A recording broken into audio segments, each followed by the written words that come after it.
Hello students, welcome to the IMB education. आज की इस वीडियो में हम स्टार्ट कर रहे हैं क्लास 11th बायोलॉजी का चैप्टर 3 प्लांट किंगडम।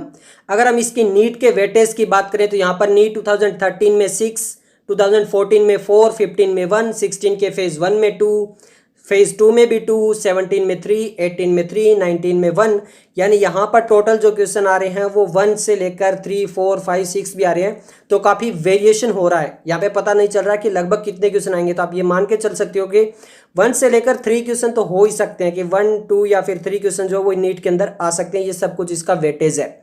ओके, ये सभी क्वेश्चन जो अब तक पूछे गए हैं वो सभी के सभी हम यहाँ पर इस चैप्टर में डिस्कस करेंगे। जहां से भी जिस भी पॉइंट से ये क्वेश्चन पूछा हुआ होगा उसको हम डिस्कस करेंगे। अगर वो एनसीईआरटी से पूछा होगा तो वहां पर उसको डायरेक्ट बता देंगे कि एनसीईआरटी की इस लाइन से यहाँ से ये क्वेश्चन पूछा गया है। अगर वो आउट ऑफ एनसीईआरटी होगा तो भी हम उसको अच्छे से डिस्कस करेंगे डिटेल के अंदर।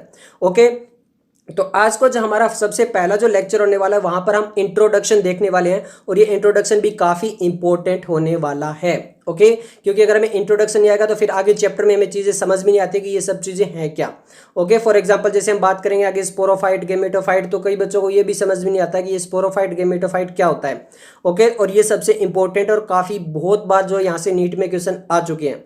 ओके, तो चलिए अब हम स्टार्ट कर रहे हैं प्लांट किंगडम के लेक्चर को। तो सबसे पहले यहाँ पे देख लीजिए, हम जो स्टार्ट कर रहे हैं वो बायोलॉजिकल क्लासिफिकेशन में जहां पर लिख रखा है प्लांट किंगडम, वहां से स्टार्ट कर रहे हैं। अगर आपने हमारी बायोलॉजिकल क्लासिफिकेशन की सारी वीडियोस देखी है तो वहां पर हमने प्लांट किंगडम जो उसको स्किप कर दिया था इस पैराग्राफ को, क्योंकि जो चीजें जहां से लिंक है वहीं से पढ़ने में अच्छा लगता है।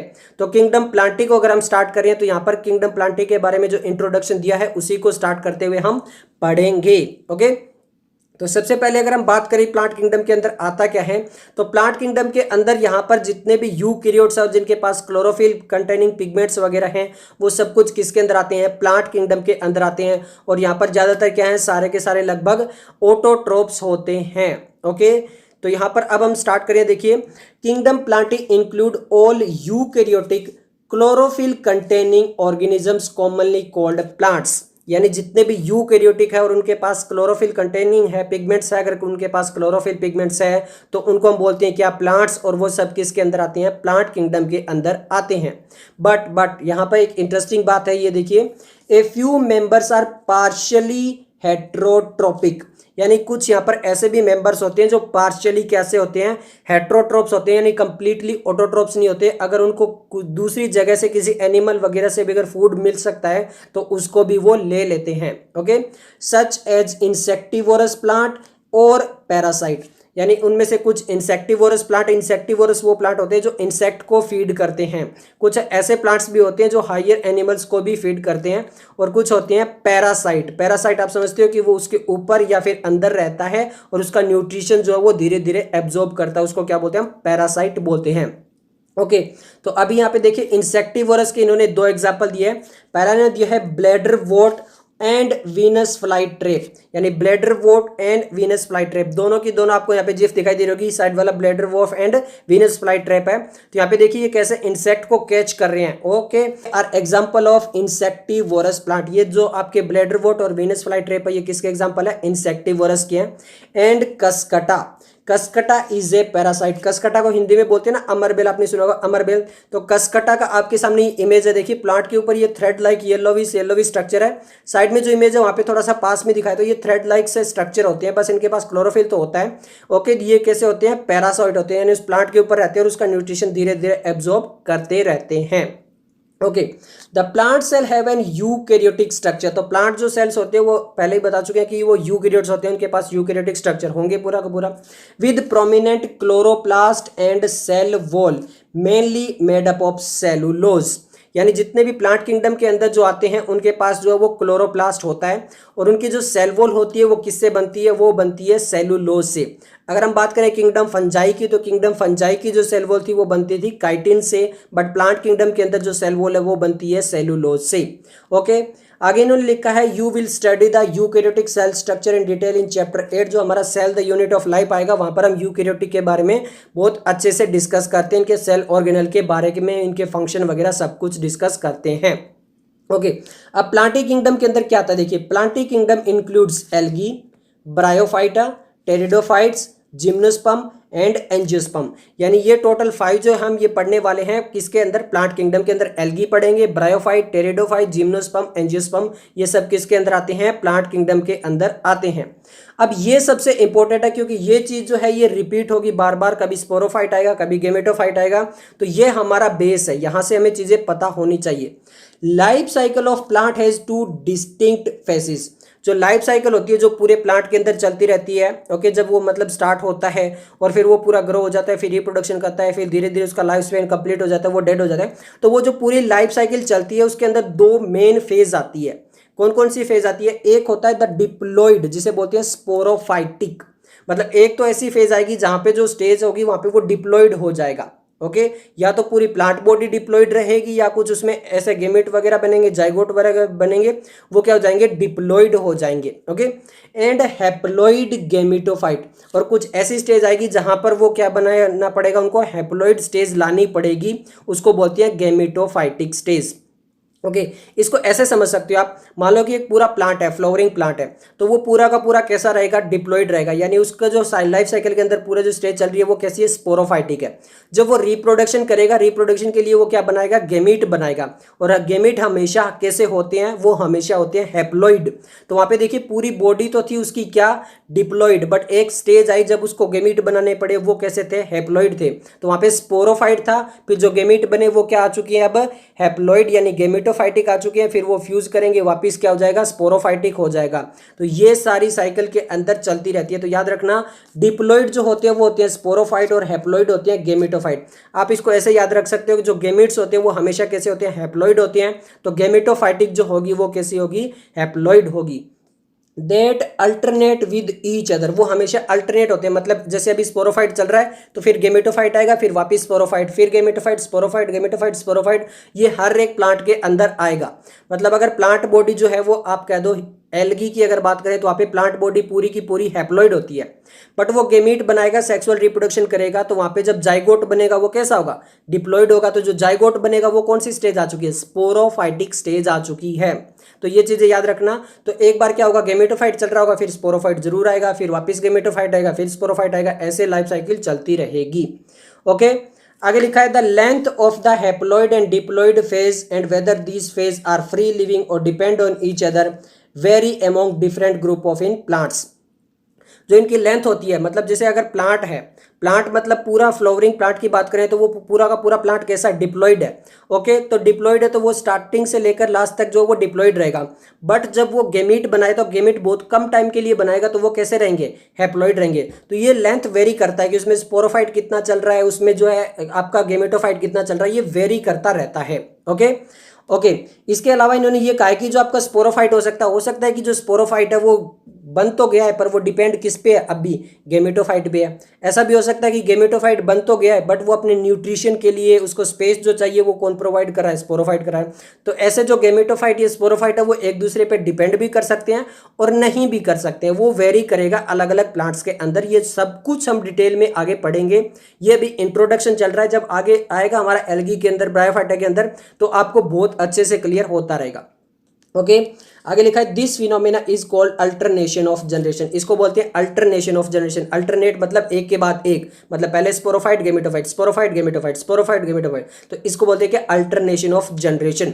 You will study further detail of this kingdom. अभी ये चैप्टर हम स्टार्ट करें kingdom, okay, plant kingdom chapter 3 को, ओके। तो एक्चुअल जो अब बायोलॉजी के अंदर जहां पे चैप्टर 3 लिखा हुआ है, अब हम उसको वहां से स्टार्ट कर रहे हैं। तो यहाँ पे देखिए चैप्टर 3 प्लांट किंगडम, ओके। अब यहाँ पे ये एक्चुअल जहां से चैप्टर स्टार्ट होता है वहां पे, अब यहाँ पे इस चैप्टर के अंदर हम क्या क्या चीजें पढ़ेंगे, यहाँ पर हम पढ़ेंगे क्या, सबसे पहले एल्गी के बारे में, फिर ब्रायोफाइटा, टेरिडोफाइटा, जिम्नोस्पर्म, एंजियोस्पर्म, यानी ये तो 5 क्लासिफिकेशन होगी जिसके अंदर हम पढ़ेंगे, ओके, जिसके अंदर इसको डिवाइड किया गया है। एंड सबसे लास्ट में पढ़ेंगे हम यहाँ पे plant life cycle and alternation of generation. जो अभी हम पढ़ गए थे अल्टरनेशन ऑफ जनरेशन, यानी स्पोरोफाइट गेमेटोफाइट कौन किस पे डिपेंड है।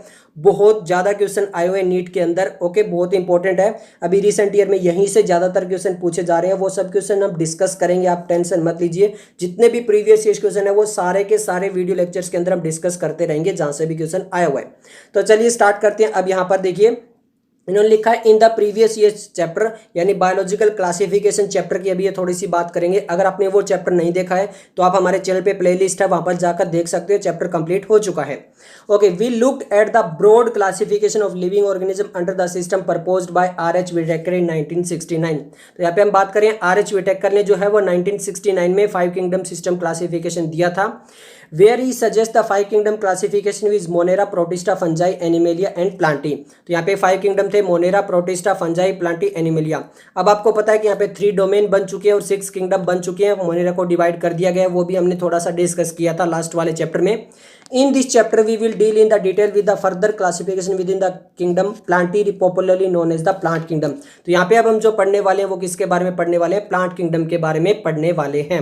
यहीं पे वो जो इंट्रोडक्शन हमने पीछे बताया था वही सब कुछ थोड़ा सा रिपीट हो रहा है, बायोलॉजिकल क्लासिफिकेशन वाला।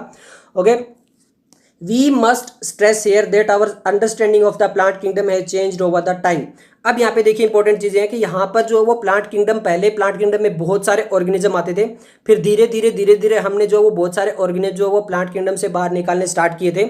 आगे जब और क्लासिफिकेशन होगी एडवांस लेवल की तो हो सकता है कि प्लांट किंगडम भी जो वो डिवाइड हो जाए, आगे किसी का कुछ पता नहीं है। तो यहाँ पे वो बात कर रहे हैं जो हम बायोलॉजिकल क्लासिफिकेशन सिस्टम के अंदर बात कर चुके हैं, उसी को भाई कैसे हमने अलग अलग किंगडम को निकाला था, कैसे उनको सेपरेट किया था।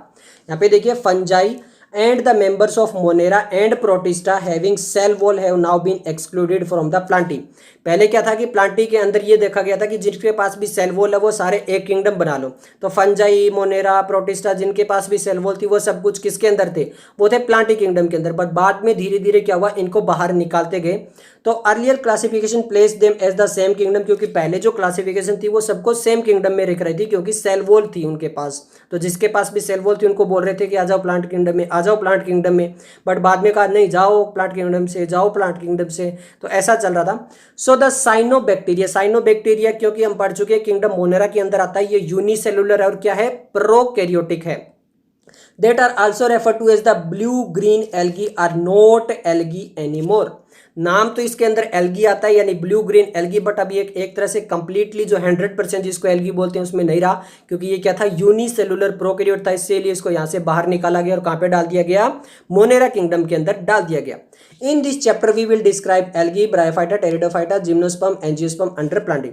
तो यही बात करें कि अब यहाँ पे इस चैप्टर के अंदर हम किस किस चीजों को पढ़ेंगे? Algae, bryophyte, pteridophyte, gymnosperm, angiosperm.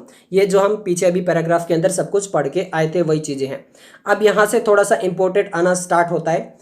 Let us look at the classification with in angiosperm. Angiosperm वो प्लांट्स होते हैं जो फ्लावरिंग प्लांट्स होते हैं, ओके, और जिनका सीड उनको फ्रूट लगता है। ओके, जो फ्लावरिंग प्लांट्स होते हैं जहाँ पे फ्रूट लगता है उनको क्या बोलते हैं? एंजियोस्पर्म। तो यहाँ पे ये बात कर रहा है कि हम जो एंजियोस्पर्म है उसके अंदर जो क्लासिफिकेशन है वहाँ पे कुछ चीजें चेंज वगैरह हुई थी, वो क्या हुई थी? To understand some of the concern that influence the classification system. तो यहाँ पे हमें ये पता चलेगा कि क्लासिफिकेशन सिस्टम के अंदर क्या क्या चीजें चेंज हुई है। थोड़ा सा हम पढ़ने वाले हैं कि एंजियोस्पर्म के बारे में, फ्लावरिंग प्लांट्स के बारे में, जिससे हमें उससे थोड़ा सा पता चलता है। The earliest system of classification used only gross superficial morphological characters। मैं आपको पहले बता चुका हूं, मोर्फो का कई बार वर्ड बता चुका हूं। मोर्फो कहीं पे भी आ जाए इसका मतलब समझ लेना एक्सटर्नल स्ट्रक्चर, जो बाहर से जो दिखाई देता है वो होता है मोर्फो। जैसे हम पढ़ते हैं ना मॉर्फोलॉजी ऑफ फ्लावरिंग प्लांट्स, तो मॉर्फोलॉजी क्या पढ़ते हैं उसमें? रूट, स्टेम, लीफ, फ्रूट जो बाहर से दिखाई देते हैं उन्हीं के बारे में पढ़ते हैं।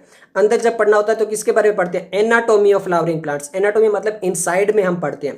तो ये कह रहे हैं द अर्लीस्ट क्लासिफिकेशन सिस्टम, यानी जो पहले सिस्टम होता था जिसके अंदर हम इनको प्लांट किंगडम वगैरह को रखते थे, एंजियोस्पर्म वगैरह को रखते थे, वहां पर हम क्या क्या चीजें देखते थे? सबसे पहले देखते थे only gross superficial morphological character, यानी जो बाहर से जो दिखाई देते थे, ओके, ज्यादातर जो कैरेक्टर बाहर से दिखाई देते उन्हीं कैरेक्टर को लेते थे। फॉर एग्जाम्पल हैबिट, कि यानी वो रहता कहाँ पे, कैसा उसका एनवायरनमेंट है।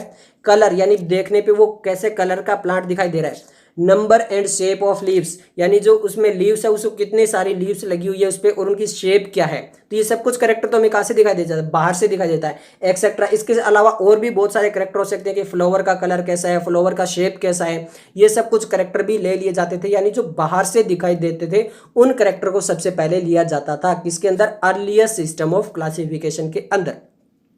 दे were based mainly on vegetative character.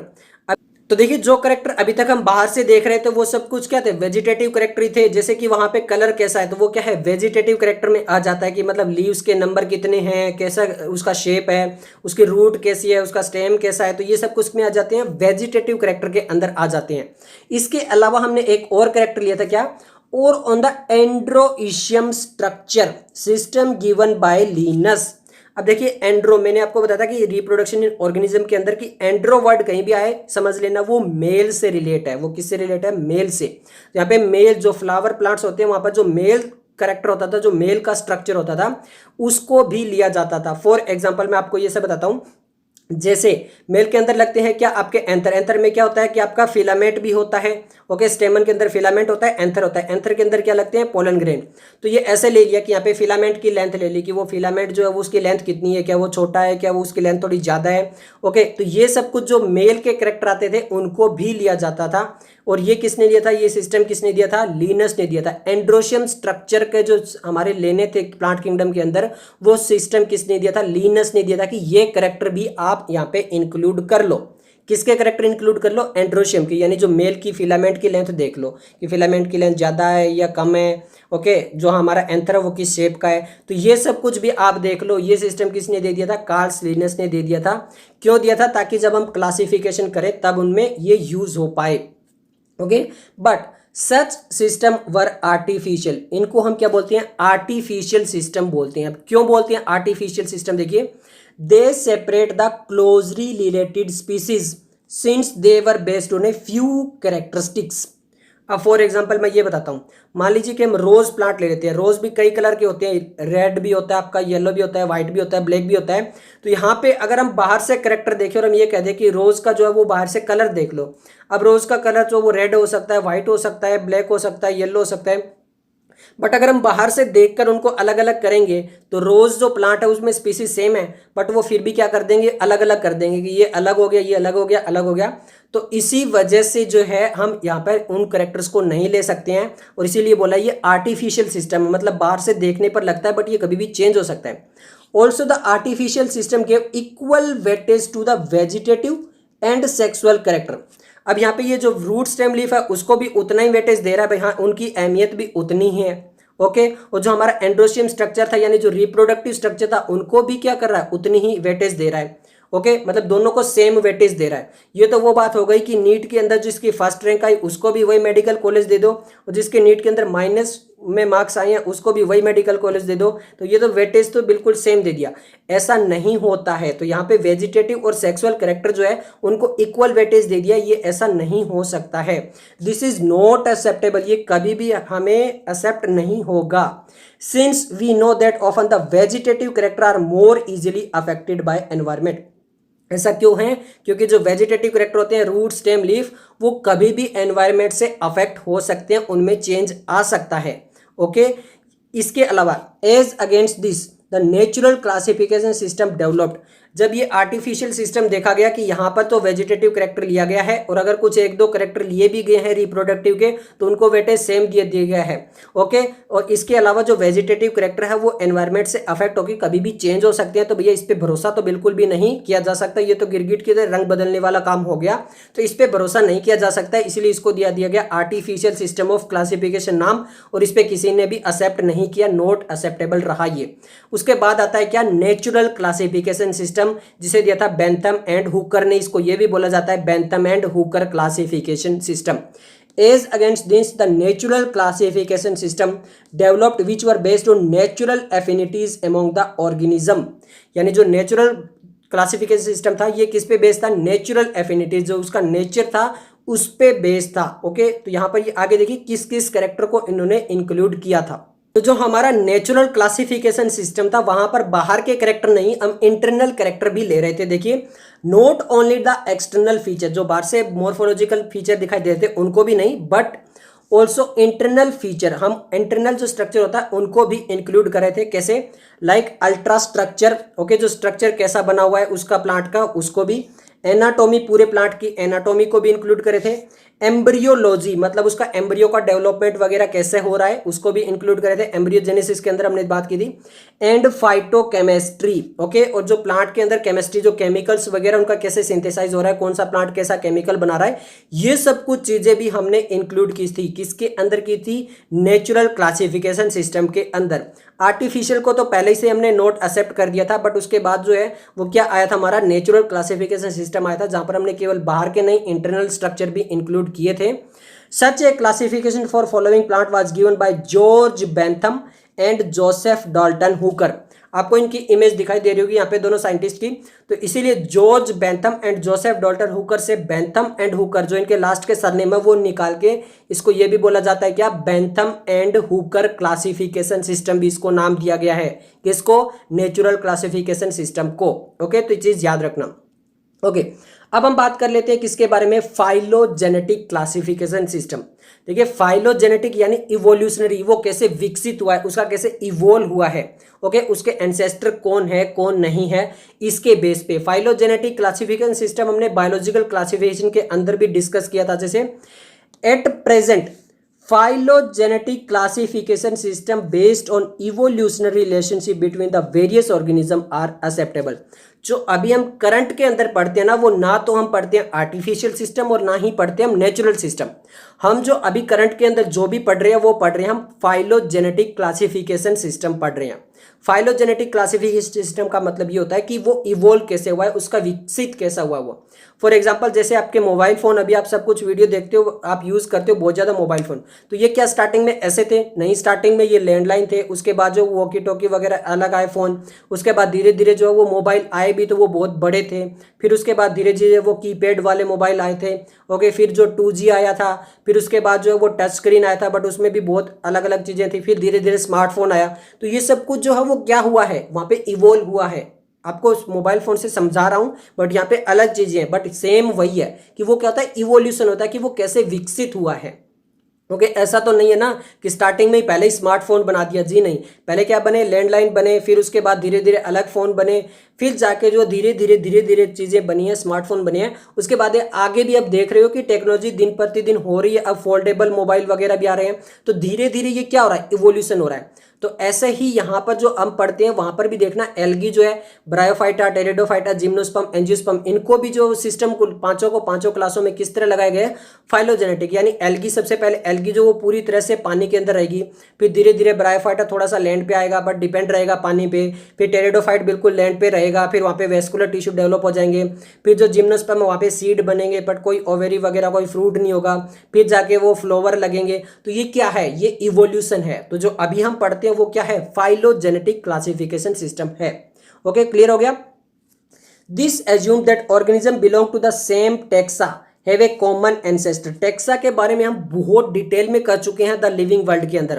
वहां पे हमने बताया था कि टेक्सा किसको बोलते हैं, सिमिलर काइंड ऑफ ऑर्गेनिज्म जो होते हैं उनको क्या बोलते हैं, टेक्सा बोलते हैं। तो इसका मतलब क्या है, जो जिसका सेम टेक्सा है उसके एंसेस्टर यानी उसके पूर्वज जो होंगे वो क्या होंगे, सेम होंगे, उनके कॉमन होंगे। ओके, यानी उनके जो कॉमन होंगे उन्हीं से वो जो टेक्सा बने हैं धीरे धीरे। ओके, ये चीजें किसके अंदर यूज की जाती है, फाइलोजेनेटिक क्लासिफिकेशन सिस्टम के अंदर यूज की जाती है, यानी उनके एंसेस्टर देखे जाते हैं। We now used information from many other sources to help to the resolve difficulties in classification. इसके अलावा हम और बहुत जगह से इंफॉर्मेशन कलेक्ट करते हैं और फिर उस क्लासिफिकेशन के अंदर यूज करते हैं। These become more important when there is no supporting fossil evidence. अगर हमारे पास कोई फॉसिल एविडेंस नहीं है, फॉसिल एविडेंस जिससे ये पता चल पाए कि इसके एंसेस्टर कौन है, अगर हमें ये पता ही नहीं चल पा रहा है किसी टेक्सा के कि इसके एंसेस्टर कौन है, ओके, इसका बाप का, दादा का पता नहीं कौन है, उनका पता ही नहीं चल रहा है, तो फिर बदला क्या लोगे। तो ऐसा ही है, अगर उनका पता ही नहीं चल रहा है तो उसमें क्या होता है, हम दूसरी टेक्सोनोमी वर्ड यूज कर लेते हैं। ओके, अगर वहां पे फॉसिल नहीं है, उनका कुछ भी अता पता नहीं है, तो हम दूसरी टेक्सोनोमीज यूज करते हैं। और यहाँ पे मेन 3 आएगी। पहली आएगी numerical taxonomy, second cytotaxonomy and third आएगी कीमोटेक्सोनोमी। तो सबसे पहले देख लेते हैं न्यूमेरिकल टेक्सोनोमी। न्यूमेरिकल्स क्या होते हैं, नंबर्स, यानी उनको कोडिंग वगैरह, नंबर वगैरह दे देना टेक्सोनोमी के अंदर। टेक्सोनोमी क्या होती है, ये हम लिविंग वर्ल्ड के अंदर बहुत अच्छे से कर चुके हैं। अगर आपने वो चैप्टर नहीं देखे हैं तो आप प्लीज देख लीजिए। ओके, हर एक चीज को यहाँ पे बहुत अच्छे से डिस्क्राइब करेंगे, तो बहुत लेंथी जो वो लेक्चर हो जाएगा। तो मेरी आपसे रिक्वेस्ट है कि आप पहले वो चैप्टर देखते रहिए, साथ में the living world, biological classification हो चुका है हमारा, रिप्रोडक्शन इन ऑर्गेनिज्म हो चुका है। तो ये सारे चैप्टर जो हो चुके हैं वो देखते रहिए। ओके, तो अब हम बात करें न्यूमेरिकल। न्यूमेरिकल का मतलब क्या होता है, नंबर्स। ओके, जो मैथ में होता है ना न्यूमेरिकल, फिजिक्स में कहते हो ना न्यूमेरिकल सोल्व नहीं हो रहा है, उसमें होता क्या है, सब कुछ नंबर वगैरह होते हैं ना। तो यहाँ पर ऐसा ही है, न्यूमेरिकल टेक्सोनोमी के अंदर हम उनको नंबर वगैरह दे देंगे, कोडिंग वगैरह उनकी कर देंगे, कोड वगैरह उनको दे देंगे, which is now easily carried out using computers. तो सब कुछ जो वो कंप्यूटर से हो सकता है, क्योंकि कंप्यूटर के अंदर हम किसी को भी जो प्लांट्स मिल रहा है उसको हम कोड दे सकते हैं, एक नंबर दे सकते हैं स्पेसिफिक।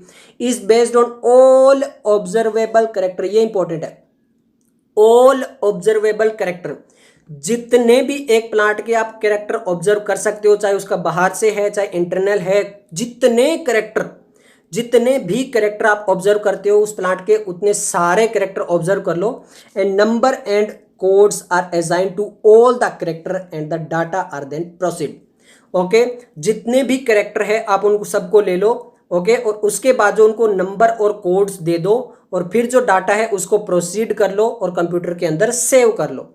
फॉर एग्जाम्पल मैं बताता हूं, जैसे कि आप रोज प्लांट है, मतलब रोज के अंदर हम यहाँ पे ले रहे हैं आर वाई का मतलब क्या है कि ये जो रोज है वो किस कलर का है, येलो कलर का है। सेकेंड हम लेते हैं आर, ये आर का मतलब है प्लांट का जो फ्लावर है वो कौन सा है, रोज। ओके, यहाँ पे वाई का मतलब है उसका कलर कैसा है, तो येलो कलर है। आर का मतलब रेड कलर है। आर का मतलब डब्ल्यू, तो रोज है किस कलर का, व्हाइट कलर का।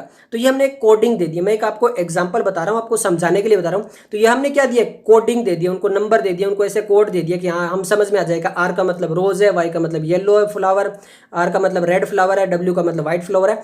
तो ऐसे जितने भी करेक्टर हो सकते हैं, ये तो मैंने आपको बताया, ऐसे जितने भी करेक्टर हो सकते हैं उन सबको कुछ अलग से कोड दे दिया जाता है, उनको नंबर दे दिए जाते हैं और फिर उनको डाटा को जो वो एक तरह से प्रोसीड कर लिया जाता है, सेव कर लिया जाता है। In this way each character is given equal importance. ये सबसे बेस्ट है। यहां पे जितने भी करेक्टर है, ओके, चाहे वो वेजिटेटिव करेक्टर हो चाहे वो रिप्रोडक्टिव करेक्टर हो, जितने भी करेक्टर है यहां पर भी क्या हो रहा है, सबको इक्वल इंपॉर्टेंस दी जा रही है।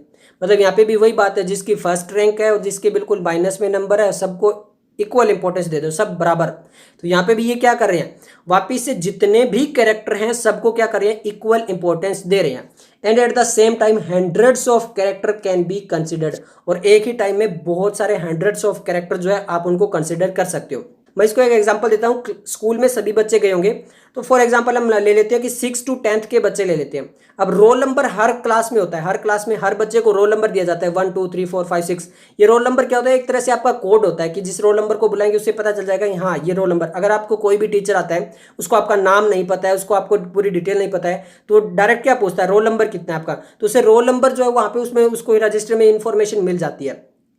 तो इसी तरह यहां पर भी क्या होता है, जितने भी करेक्टर होते हैं उनको एक कोड दे दिया जाता है और उससे आसानी से जो है उसको आप एक साथ हंड्रेड्स ऑफ करेक्टर जो है उनको कंसिडर कर सकते हो। ओके, आगे लिखा हुआ है साइटोटैक्सोनॉमी। साइटो का मतलब होता है सेल। साइटो कहीं भी वर्ड आया आप समझ लेना वो किससे रिलेटेड हो रहा है, सेल से रिलेट हो रहा है।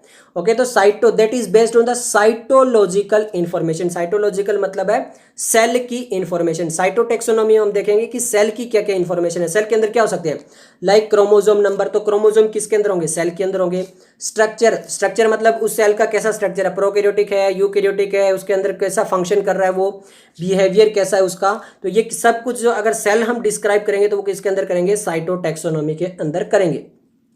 नेक्स्ट हमारा आता है कीमोटैक्सोनॉमी। कीमो मतलब केमिकल्स, कीमो का मतलब क्या होता है, केमिकल्स होता है। तो कीमोटैक्सोनॉमी के अंदर हम किसको कंसीडर करेंगे, हम करेंगे कीमोटैक्सोनॉमी के अंदर chemicals that use the chemical constituent. Chemical constituent मतलब उस प्लांट के अंदर कैसे केमिकल्स वगैरह फॉर्मेशन हो रहा है। और to resolve constitution all are used by taxonomical these days. तो सिंपल सा इसको ऐसे समझ सकते हो समराइज, कि सबसे पहले जो है वो क्या आया था, हमारा आर्टिफिशियल सिस्टम आया था, उसको हमने बिल्कुल नेग्लेक्ट कर दिया। फिर उसके बाद नेचुरल क्लासिफिकेशन सिस्टम आया, उसको भी थोड़ा टाइम यूज किया, बट उसको अब यूज नहीं करते हैं। अब जो यूज करते हैं वो करते हैं फाइलोजेनेटिक क्लासिफिकेशन सिस्टम। अगर हमारे पास किसी भी चीज का एविडेंस नहीं मिलता है, मतलब उसके दादा का, बाप का, उनका अता पता नहीं चलता है, तो हम 3 और टैक्सोनॉमी यूज कर सकते हैं। न्यूमेरिकल टैक्सोनॉमी जहाँ पे नंबर और कोड दे दिए जाते हैं जितने भी करेक्टर होते हैं। साइटोटैक्सोनॉमी यानी हम सेल का स्ट्रक्चर देख लेते हैं कि वो जो प्लांट्स है उसके अंदर कैसा सेल है, क्या क्या वो फंक्शन कर रहा है, कैसा उसका बिहेवियर है, क्या क्रोमोसोम नंबर वगैरह है। या फिर कीमोटैक्सोनॉमी देख लेते हैं कि उस प्लांट के अंदर कैसे केमिकल वगैरह सिंथेसाइज हो रहे हैं। ओके, तो ये सब कुछ था आज के वीडियो लेक्चर के लिए। उम्मीद आपको ये पसंद आया होगा। अगर पसंद आए तो वीडियो को लाइक कीजिएगा, दोस्तों के साथ शेयर कीजिएगा। मिलते हैं जल्दी नेक्स्ट वीडियो के साथ, तब तक के लिए धन्यवाद।